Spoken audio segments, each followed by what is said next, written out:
So here we are with Adrian Cunningham. G'day. He's from Castle Hill. Castle Hill. In Sydney. That's right. Was that like the countryside when you grew up there? It was a few orchards and farms when I was growing up, and slowly it got built up. We got a big, massive shopping centre, and now there's Hillsong. There's like all the big, what's it called, Norwest. You know, it's just extremely high suburban. I'm happy to be out of there. Happy to be out of there? Yeah. What It's did you nice to like go about back. it? Oh, it was just nothing there to do. You know, you go to the shopping centre, or On a Saturday. I mean, growing up, yeah. Did you ride a horse or something?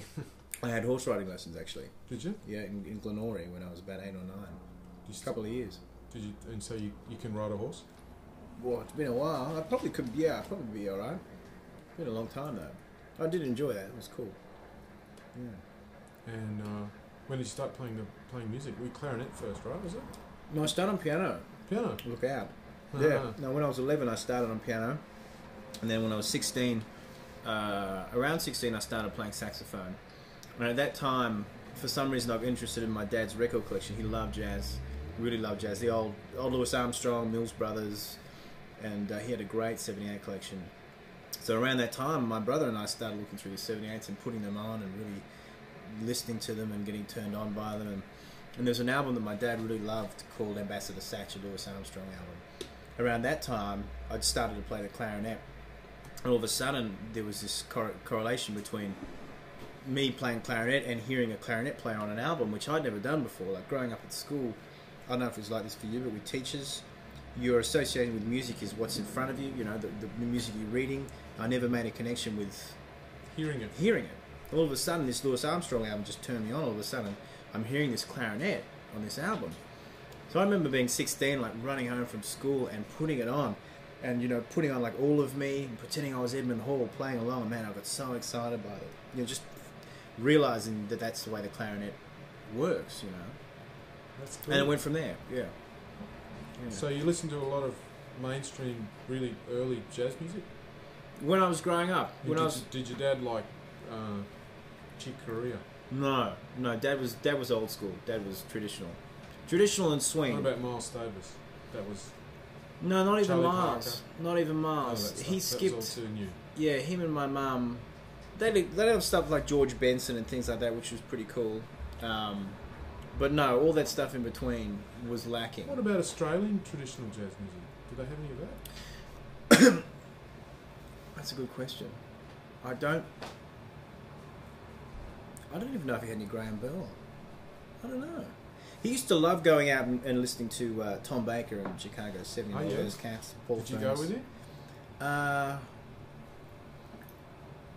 think I did once or twice. He died when I was 20, so there was a period there where he was sick for a year or two anyway. So you weren't quite. wasn't quite old enough to really go out and check it out. But I knew he did, and then by the time I was 20, 21, I'd started going out and listening to that stuff too.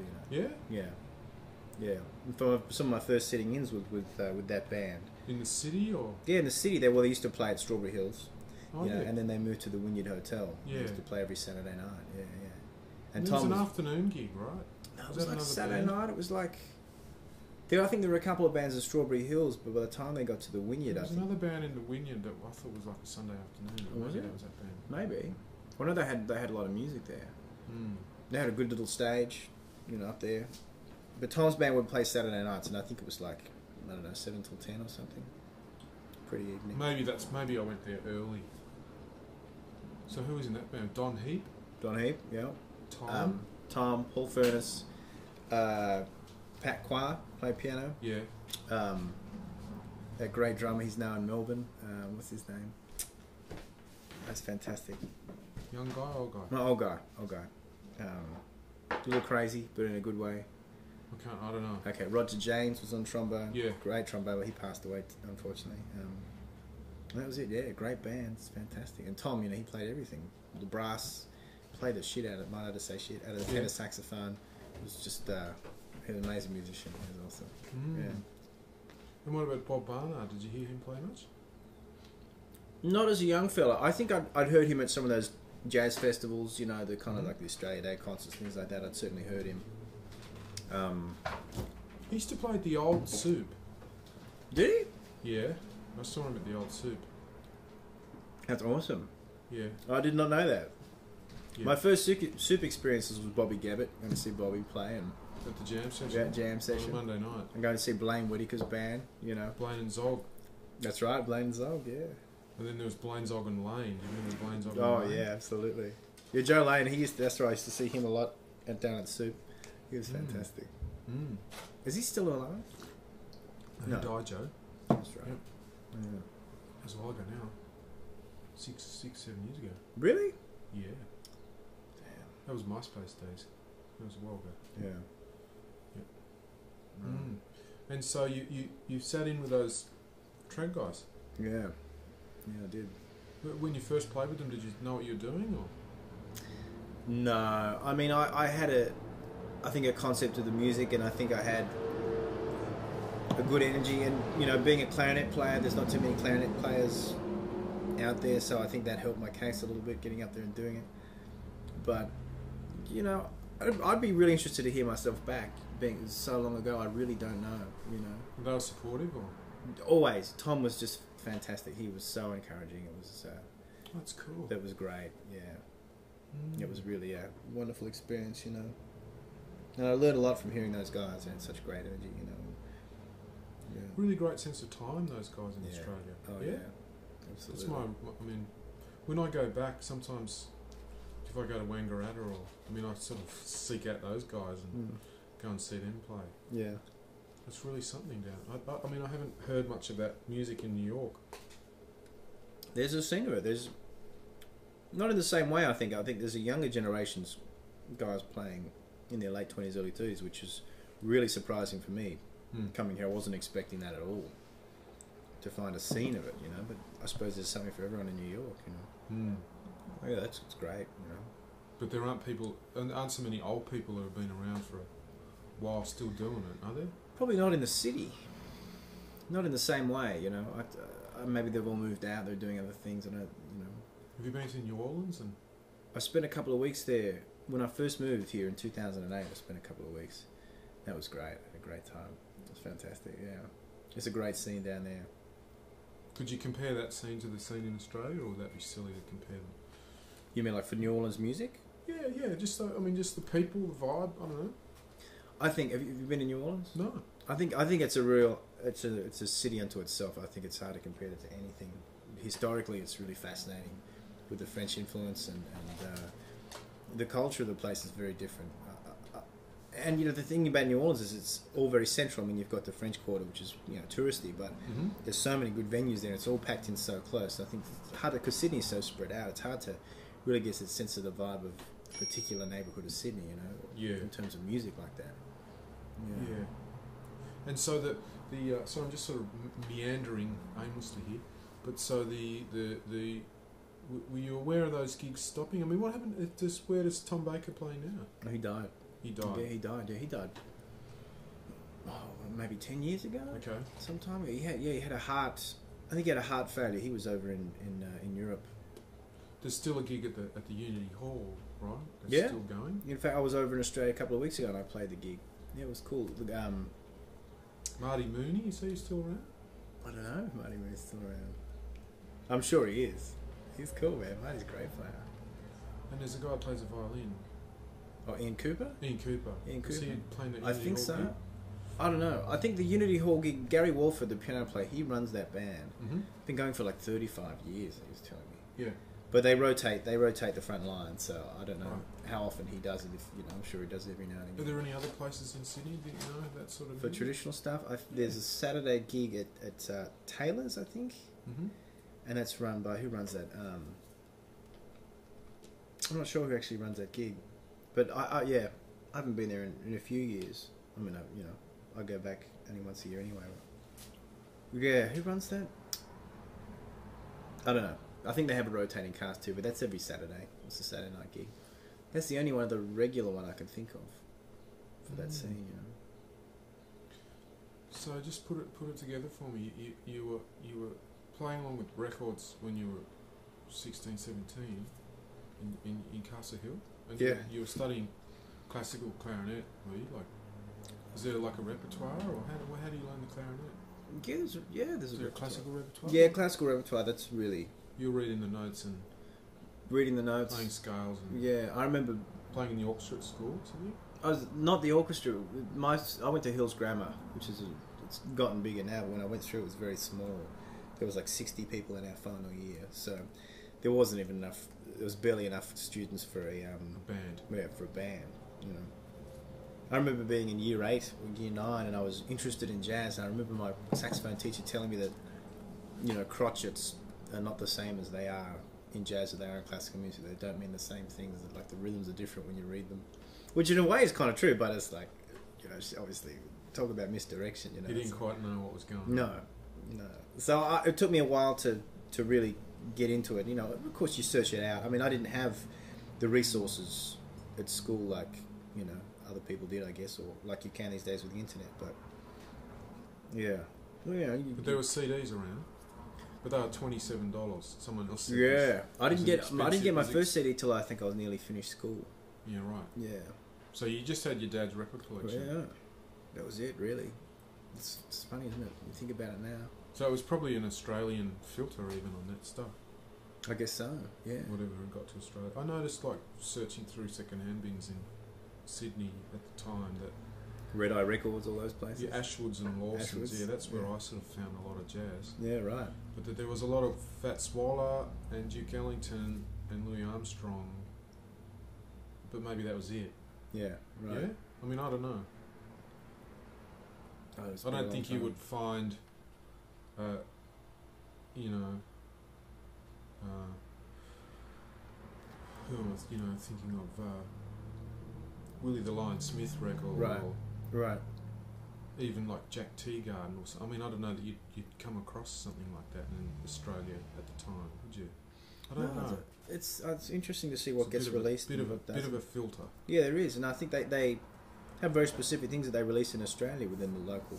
You know, I don't think they export it from the US. I think they bring a lot of them over or bring press a lot of them locally. You know. So you were playing with those old guys when you before you went to the con?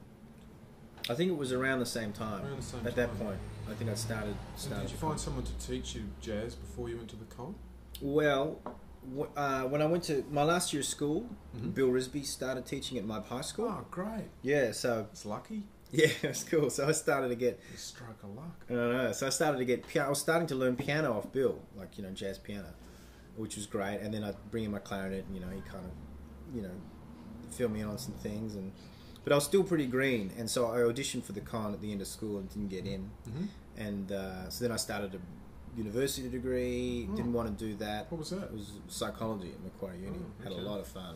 I'll lie down on the couch after. All right, mate. Yeah, right. I'm actually interviewing you. You don't realise it. That's right. Yeah. So I lasted about 6 months, and then I wanted to do music, so I dropped out and practiced and got in the next year. Dropped out. Dropped out of Macquarie. Dropped out of psychology. So then I started a music degree the next year. Yeah. And who taught you the saxophone there? Or At the clarinet? con, Yeah. I was Cole Laughlin Oh, taught me Cole. sax. Yeah, Cole was great, man. He got me on the right track. It was fantastic. What about the clarinet? Like playing the clarinet? Well, Cole's a good doubler. You know, Is he didn't profess to be a great clarinet player, but he got a really nice sound, and he knew what he was doing. He'd studied with some great guys. And the flute, you're really great at the flute too. How The did you flute learn came that? later. I don't know whether I even started at university. I got some classical lessons from flute, just of my own, you Mhm. know. But I don't think I played it at the con at all. I think at the con was mainly tenor and clarinet was what I was doing. But clarinet was my major. That was my major there. But yeah, and con sent me over to study with Eddie Daniels too. That was a great thing. Cole hooked me up with Eddie Daniels over in Santa Fe. So I'd been over, I think, twice in my time at university Mm. to go and study with Eddie. It was fantastic, you know. Yeah, it was great. Really kicked my ass and really inspired me. Mm. Yeah, that was cool. And what about that other guy? You know that guy? There's that other guy. Is it Andy Firth? Andy Firth? Do you know him? Yeah, I know Andy. Yeah, sure. I mean, Andy's a freak. He's a technical freak, man. He's Well, hang up the phone and You want to get it? And press No, pause. no, just turn this. Oh, you're back, James. Yeah, sorry. So how many years did you do at the con? Did 4. The degree. And was your musical taste changing at that time, or? Yeah, I mean, before I got to the con, I started to get hip to bebop. One of my friends in high school, one of my closest friends from high school, he was really Dizzy Gillespie, so he got me onto that. And I remember last year in my school, the album I listened to obsessed with was Sunny Side Up, you know, with Dizzy Gillespie and Sonny Stitt, Sonny Rollins, and I love that album so much. I just had that on the whole time. So I got really into that then. Yeah, that was great. So I was hip to it, but it took me a while to come around. I think, you know. Did it? Yeah. What it just you didn't like the rhythms, or I think it was too many notes, or I think I was partly being stubborn about it. You know, it's like I don't, you know, it probably came from my dad. Probably just got passed down, you know, like a habit. Whatever, not that modern stuff. But I don't know. Yeah, so I got my mate. Now, do you have a preference? I love it. No, I don't. I really. Do you have any? I mean, would you rather listen to Louis Armstrong or Sonny Rollins? I mean, that's a silly question. I don't know. I really feel like, for now I feel like the great players are all it's the same language. You know, I really do. It didn't change. No, it's like, you know, some of the phrases change and where the musical emphasis lies, but I still feel like it's the same language, it's the same culture. You know, it's drawing upon the same pool of inspiration. So, do I have a preference? I don't know. I mean, if I had to take 5 albums to a desert island, I don't know what I would do.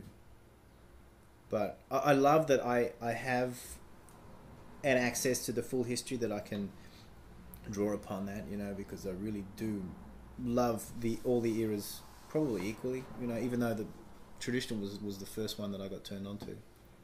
But I mean, I love Sonny Rollins, you know, and yeah, of course. But do you still like play that sort of music? Really. Trad? Yeah, like there's different songs, and I mean, do you still do gigs? And Yeah, I do a lot of gigs in this city. In fact, a lot of traditional stuff is a bit of my bread and butter, and I've been playing with Wycliffe Gordon a lot the last few years, and that got me. Basically, they got me the gig with Wycliffe. The fact that, you know, because he's like that too. He has a real New Orleans tradition in his playing, and then the contemporary side as well. So he knew that I did the traditional stuff. So that's when he first got me into doing some gigs at Dizzy's, filling in for Annette Cohen, because he was doing this Louis Armstrong gig. She's like that too, right? She's sort of straddles. Yeah, she has the old stuff in there as well. Yeah. And that's what I love about New York. I feel like, you know, a lot of the great players, they do embrace the tradition of it. Where I think a lot of cats in Australia, it's often either one bag or the other.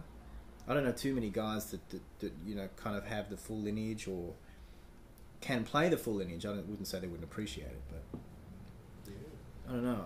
I feel like there's more of that here than there was in Australia. You know? And vice versa. I mean, like, it kind of goes both ways. How so? Well, there's guys that are really sort of living in the past, you know, if you like. That's what I mean. Yeah, they're either in one Guys camp that or the other. refuse to look back that far. Yeah. As well. Yeah, that's right. And they both. Yes, that's what I mean. It's often either one or the other. You're guys that'll just do the old stuff, or guys that just do the new stuff. New stuff, you know, whatever. Yeah. Yeah, that's interesting. I feel. No, it's just right. I'm just raving now, but it's interesting, like how it almost the music got broader in terms of in New York. That I feel like when I first arrived in New York, there was a lot more bebop, and the Young Lions thing was happening. And so what was that? 90s? People, yeah. I mean, and people were really kind of swinging out hard and playing a lot of sort of hard bop, and then things sort of changed. And I mean, Winton started, you know, doing growls on the trumpet. And right. It sort of changed. You know, the things sort of shifted a bit, and there wasn't. I mean, I don't that scene that you're sort of involved with of playing sort of swing music or something. I mean, I don't. It's not New Orleans. Right. I mean, it's a bit like that, but it's a bit more modern than that or something, you know. But that's and swing dancing is that's kind of a new craze here too. Yeah, that's come up too, and I think it's different from because in the '90s they had all that rockabilly stuff, right, with Cherry Pop and Daisy. And there was a swing rock sort of craze, right, with sort of electric instruments playing swinging stuff, right, and horns. And did you see any of that? Was that around when you moved? Yeah, I mean, I remember there were bands that were huge. Yeah, and that was like 2000. It's kind of punky, wasn't it? Yeah, it was sort of rockabilly, but it was a thing, you know. There was a bit of a. I mean, it was a very short-lived phase. Yeah, but really, it's just sort of like almost since 2000. There's just been this big revivalist thing happening. So where do you think it's at now in New York? Oh, like, I'm a bit old. I don't go out enough. But I.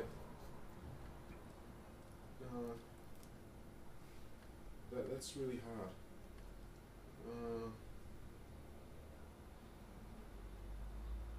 Yeah,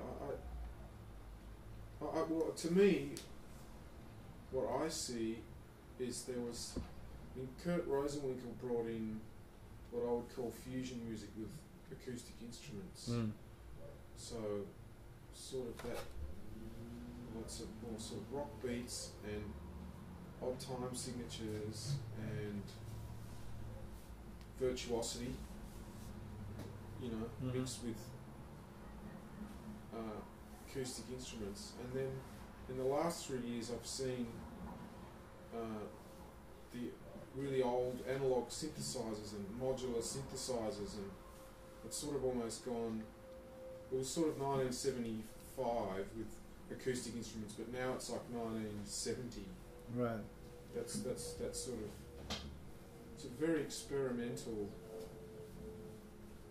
It's an experimental period, I think.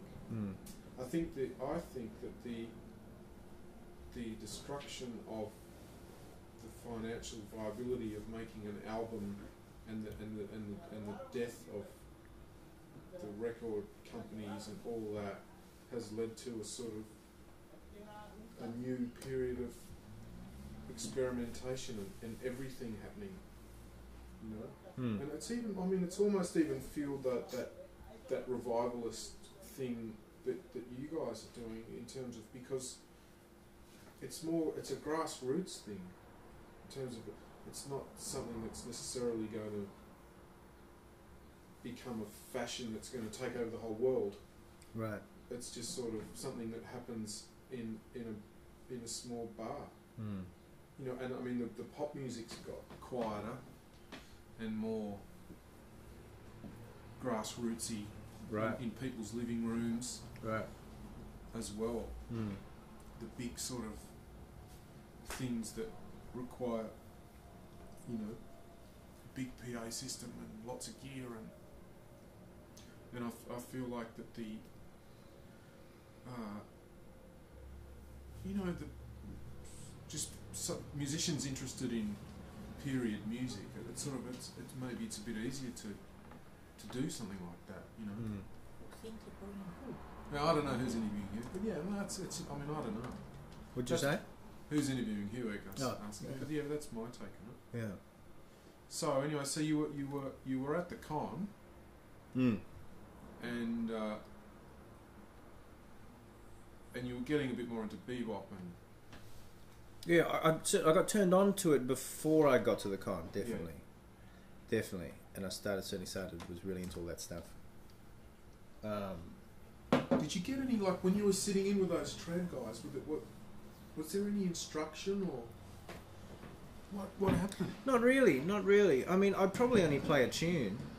They'd get me up for a tune, or maybe two tunes if I was lucky. And did you know the music that you were playing, or you know the songs? Most of the time. I mean, at that point I had ears good enough to get through the trad changes, you know. That doesn't make you a trad musician, as you know, but it was enough to, I could hear my way through something if it wasn't too hairy, you know. So you got good ears. I had, at that time, I probably had decent enough ears to hear, you know, a 3-chord or, you know what I mean, all that kind of stuff. You know, like All of Me changes. I could hear my way through a tune like All of Me with those sort of changes. I could probably get through that. Flat 7 chords might have been a bit tricky at that point. I can't remember. Anyway. No, I just remember, you know, Tom was always like, man, you know, great job. And he was fantastic. And Paul Furness, he's been a really good friend. In fact, I got Paul to, when I was turning 21, I got Paul Furness to organise a band to come and play at my 21st party. So he brought a bunch of cats, and that's nice. It was fantastic. Yeah, it was really, really lovely. And me and my mates, we all had instruments. We all got up and played. And so Paul's always been really encouraging. And in fact, my first trip to New York in 1998, beginning of 98, was a young fella. Paul happened to be out here at the same time, and we hung out and we went and saw Kenny DeVerne play clarinet over in New Jersey. And so Paul's been a really great mentor as well. He's been really, wonderful, great dude, an amazing musician, so expressive, really. It's fantastic. You know. So what made you decide to come to New York? Well, so a year before I moved here in 2008. In 2007, I'd come to I think I'd come out to study with Eddie again, maybe. I think I'd come over to the US to get some more lessons off Eddie, and I wanted to come to New York to hang out and check out the scene and all that kind of stuff. So I did that. I spent about 2 weeks in New York, had a great time, got a few lessons off guys, and then I came back home and I kind of got back to Sydney and got back to my great life of living in Coogee Beach and swimming every day. You know. So I was doing all that, you know, and I thought to myself, man, I'm never going to play like they do in New York by living in Australia. It just kind of clicked, you know, which is obvious when you think about it, but it really made sense to me at that point. I said, you know, because I came home so inspired, and I thought, man, if I don't go over there, I'll never get to that level, you know. And I'll be 60 in Sydney. I've had a great life, and I always wonder, you know, gee, what if I did that, you know? And I think the fear of the thought of doing it, the fear of moving to New York was incentive enough for me to do it. I thought, man, if it's going to be that scary, then it's probably good for me. So you like a challenge? I guess so. Yeah, I feel some of I think my motivation is guilt, like about not trying hard enough, you know, or not putting in enough. So this is a big one, man. If I did move to New York, I'd feel real guilty, you know. So I got an artist visa and came over, you know. That was it. Yeah, it's been Did you get a grant or? No. I had some money saved. I had enough money saved for 6 months, and I thought, okay, you know, I'm not going to think. I'm not going to be scared or worried or anything. I'm just going to hit it hard for 6 months, and then in 6 months I'll start to worry or start to wonder about the future. But until then, I'm just going to give the 6 months a lot of time, and then I'll evaluate then. You know, so. By the end of 6 months, I started to do a few gigs, and I was doing a lot of busking, and you know, I was managing to support myself. And then at the end of 6 months, I thought, well, I'm not going home. I'm digging my heels in. So that was it. So that was 2008. 2008. Just been 5 years. 5 years this March. Just gone. Where did you live when you first got here? When I first got here, I stayed with my cousin. She lived on the Lower East Side. Oh, cool. Yeah, she works in finance. That's handy. So, yeah, it was nice. Oh, I met your cousin at the You did, Jackie. Party. That's right. Yeah, so she had a nice place, Lower East Side. So I stayed on her couch. So yeah, I think it was about 2 or 3 weeks until I found a place. I just started looking around and ended up just getting a place on Craigslist in Williamsburg, which was a really nice apartment. I was there for 2.5 years, with a bunch of Yanks. It was a lot of fun. I had a good time. Yeah. So that was it. And then you moved in with the other Australians. Yeah, so 2.5 years ago, I moved in with Debbie Kennedy, who's a great bass player. She's been living here for 15 years. And Matt Baker, a mate of mine from, we went to the con together, and he's been here for 3 years. Right. Yeah. So we're up in Harlem, we're on 116th Street. There's only 3 Australians in the house.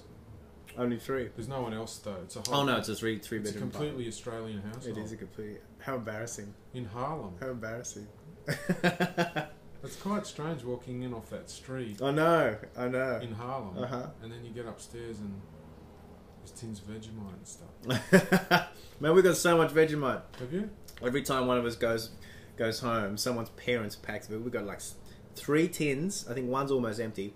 And we got these tubes. I think Matt brought these over. Tubes, they're like toothpaste tubes with Vegemite in them. We've got 3 of them sitting at the top. So we're stocked up. We're stocked up for a while. Yeah, we're doing good. Yeah. And has Debbie given you any advice about being in New York for the long haul? No. No? I've never asked her. That's interesting. We caught up a lot. When I was in Williamsburg, she was living down the road. So we used to catch up. That's right. Yeah. That's right. So we used to catch up for coffee and hang out occasionally. But I don't remember if she gave me any life-changing advice. How many Australians did you know when you got here? Well, you, although I hadn't seen you a while since moving.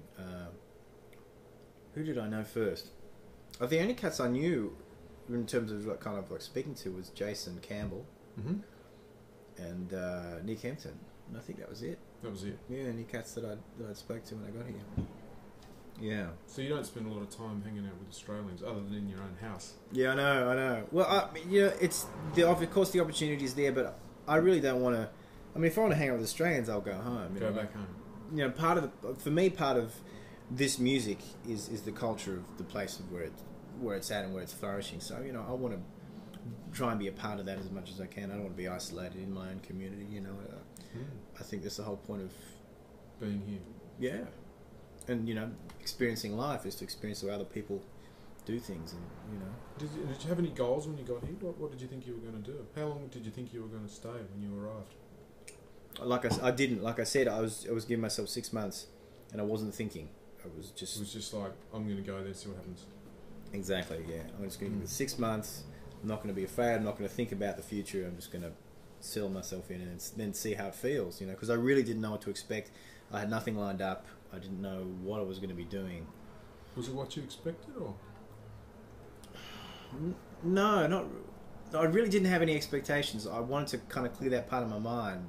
I didn't want to be disappointed if I had expectations. So I just wanted to go over and just take it a day at a time. I didn't expect there to be such a big traditional jazz scene. I wasn't expecting that at all. So all of a sudden, I kind of, fell into all of this stuff. Yeah, met a bunch of people, which I didn't even know. Made some good friends, I guess. Yeah, some great cats that I hang out with. So that was surprising. And I guess I got work easier than I thought I would. Being a clarinet player, that was a big advantage That too helps. for me getting into that, getting to that scene. But in terms of goals, it's probably a bit vague, but I just want to be the best musician I can be. So I just want to challenge myself as much as I can. That's why I moved here. Yeah. And all the other stuff is really just the finer points of, of the deal for me. So, I want to get around to recording and, doing more of my own stuff. But really, for me, it's just about being the best musician I can be, with the time that I have here. So how did you meet Wycliffe Gordon? I met him at they call them jazz parties. I don't know if you've ever done any of those. They're like about it. mini jazz. They're like trad jazz Nikki festivals. Perrott does them. She does. sometimes. Nikki was on that weekend actually. It was in North Carolina. Yeah.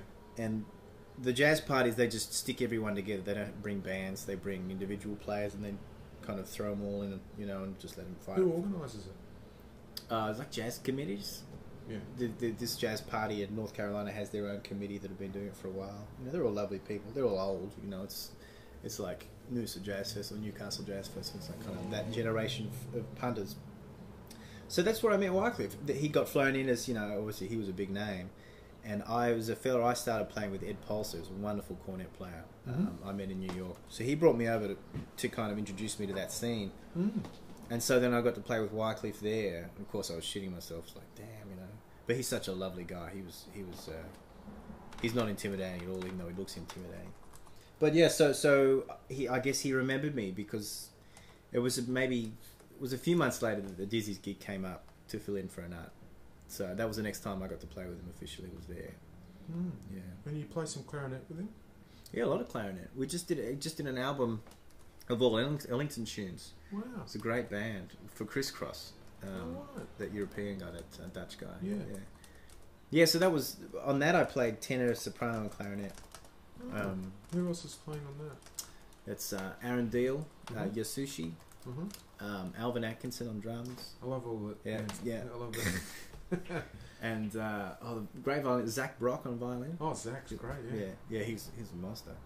So yeah, it was a great album. It just came out. I heard it a few days ago. Actually, he gave me a copy. Who's the drummer? Who was the drummer? Alvin Atkinson. Alvin Atkinson. Yeah, he was real nice, lovely player. It was a great rhythm section. Yeah, so we had a good time. Did we play with Alvin Atkinson? You and me? Yeah, maybe not. No. Oh, at Jules? Maybe. Oh no, we played with Marion Felder. Oh yeah. Yeah. Yeah, he's He's great. a gas. He does a lot of stuff with Wycliffe. Oh, he was great. Yeah. Yeah, he's awesome. He just got the gig with Bublé. He's playing with Bublé now. He just picked that up. That's a nice little taste. Yeah. I think he's getting looked after. So how's Wycliffe doing? Is he working or? The guy works all the time. He's always working. You know, we just did a thing last Friday at the Symphony Space. Mm-hmm. There's this movie called Within Our Gates. It's like an old movie from the turn of the century, Mm-hmm. or early century. And he just composed all the music for this silent film. It's like a big band. Mm. It was amazing, man. And we performed that on Friday, and you know, and then he goes off and does clinics and workshops all through the US, and you know, he's all over the place. And he's from New Orleans, is he, or? He's from Georgia. Georgia. He's from what part of Georgia? Oh, I can't tell you. Yeah, I can't tell you, but That's cool. yeah, I think because Winton picked him up when he was like 16 or 17 or something. Yeah, took him on the road, and that's been it ever since. He's been playing ever since, Yeah. touring. Yeah. He was with Winton's band for many years. Yeah. And what advice has he given you about touring around and being a musician? Not he musical advice. That's just I've never even There's asked a- him. I should there's a- ask him. That's there's a crazy, key. right? I don't know. I don't know. No, I need to ask Well, him. just culturally about America, or nothing. He hasn't suggested. No, he's always really positive. He's always encouraging about my playing and things like that. I've learned a lot from just watching him work. The biggest thing I've noticed about Wycliffe is that nothing phases him, no matter what. He just works with it. It's incredible. No matter what gets in his way, or someone's late, or something happens, he's like, no worries, we'll make it work. You know. The show must go on. Yeah, on every level, like from not turning up to the airport, or something happens, or something musical goes wrong. He just has this way of just letting it bounce off his back. You know, it's incredible to watch. Mm. You know, I think part of that is the fact he's so accomplished. I think no matter what happens, he knows that he can handle it and do a great job with it. You know, Yeah. no matter what's going to happen, he'll make it work and it'll be successful. You know, it's really it's amazing. Mm. Yeah, He plays a lot of blues. I mean, that's a big part of my it. Big part of it. recollection of listening to you guys playing together. It's like Very rootsy. there's a lot of blues in the thing. Yeah, very that New Orleans tradition of music. Did you feel sort of weird being an Australian guy playing the blues in the I beginning? feel the way, yeah, it feels it's kind of, I feel, I don't know if it's racist sayings, but I feel kind of honoured being the only white guy Yeah. when we're on the road. You know, Yeah. it feels cool for me to be in that because, you know, like you said, we're such a different culture we come from, Yeah. and that I'm in that, and you know, even the way they talk, and they have a rhythm with the way they talk, which is, Yeah. you know, it's incredible in that band. It's like so just being amongst that for me is a real buzz, you know. And I Do love you it. sometimes feel like you're just not quite part of the conversation? Feel pretty square. Yeah, I do. But that's cool. I mean, I don't feel like they're doing it on purpose. He'd feel the It's- same if he was hanging out with a bunch of surfers from Maroubra. Yeah, right. Probably. I'm sure he would. Mm. Yeah, so it's great for me. It's a cult. That's one of the reasons why I came here, was to play music with with cats like that. They're just so in the tradition, and it's so part of who they are. You know? Mm. What is it about? Can you draw any sort of connection between who he is culturally, or who he is as a person, and the music, or Wycliffe? yeah? I think the gospel thing's a big part of it with a lot of those guys. Is he religious? No, but he grew up in the church and he used to play in church. And I think, you know... So that's where the blues comes from. Yeah. You hear that in so many of those guys. I mean, black or white Americans. Does that he grew up- laugh when you play blues? Does he laugh? Yeah. Sometimes. Not that I've noticed. I mean, I've brought that reaction out in black people. Because they're not expecting it? Yeah. Really? That's And hilarious. I've like pulled all the stops out on the organ and then turned the Leslie on and That's awesome, sort really? of played some real churchy thing and then they all start laughing and That's sorry, awesome. have to, putting their hands up in the air. That's so funny. Yeah, you've never had Wow. that. You've never played something really down home and Well, black audiences are very expressive with what they. Well, I remember the first time, and I wasn't hip to this at all. Like, I went to a cinema yeah, in Brooklyn. I think I'd been here a couple of weeks or something. I went and saw a movie, mainly just to get out of cold because it was so bloody cold. yeah, And it was me, and there was like mostly black audience, you know, in the cinema. And the movie's going on, and they're starting to yell at the screen. ah, You know, like only now do I realise it's a cultural thing. But yeah. I was like, What's what's going on with these people? You know, They're crazy they're crazy. But it's the same thing when you're playing. yeah, you know, like we're talking about the Legion Post. Yeah. I used to sit up there a lot because Jason Campbell used to play there, and it was a great Yeah. band at the time. But they'd be all, you know, Yelling. yeah, they'd be all going for the band, you know, Yeah. because I mean, just enthusiastic about it. Yeah, I remember these old ladies going, Yeah. Sean, play that organ, Sean. He's from down under. Sean, play that thing. Play that thing as bad as you can. yeah, that's funny. It's so you good. never get that. You never have that experience in Australia. No, not at all. No, we come from that English thing of just shut up and you know. But yeah, I guess for them too, it must be a compliment the fact that these guys from another world, you know, are coming over playing this music. Of You course. know? I'm sure they're like blown away by it. You Of know? course. Yeah. That's funny. Mm. Yeah, I love that part of the culture. They're so expressive, you know, and they like something, they let you know. It's fantastic, you know. Yeah, that's nice, isn't it? Makes it easy to play. Yeah. Oh, yeah, it's so encouraging. Mm. But yeah, I think that comes back to the church thing, right? You know, I guess so. I want to get to the south and check out a Baptist church, see what really goes There's on. ones you know? up here. There's Pentecostal churches in New York. That's true. That's true. In fact, there's one across the road from me. You know that one. But man, it's discouraging. You know, I look down on a Sunday morning. There's like this line of tourists, like literally down to the end of the block, down to get in. Lennox Avenue, just to get in. I don't want to. It's got to be somewhere else. Well, there's ones out in Brooklyn. There's some Right. really incredible Some good ones? musicians. Oh yeah. Yeah. Have you heard Corey Henry play the organ? No. Oh my goodness. Yeah. Mm. Wow. It's really something. There's like all these churches with a really, really big musical thing. Yeah. Mm. Man, that's awesome. Well, we run out of time because you've got to go to a gig. So one last I do. question, which is, where are you going to be in 10 years' time? You have to make a guess. So I'll be 46.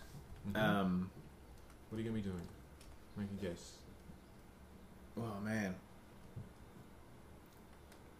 I still want to be in New York. Mm-hmm. I still want to be Are in you New going to be York. living in Harlem? I have no idea. Wow. It stumped me. I don't know. In 10 years, I'd like to be maybe a little out of the city, maybe just out of the city, maybe up north or something like that. Would be really nice. Mm. Married to some very rich, wealthy woman that can keep me in the lifestyle that I'm accustomed. That would be nice. Yeah. And I'll have a car that I can drive to gigs at. Yeah, that'd be pretty cool. I'll give that a shot. How's that? That sounds good. All right. Okay, well, we'll go now. Thanks very much. All right, cheers. See you later. Lovely. Bye.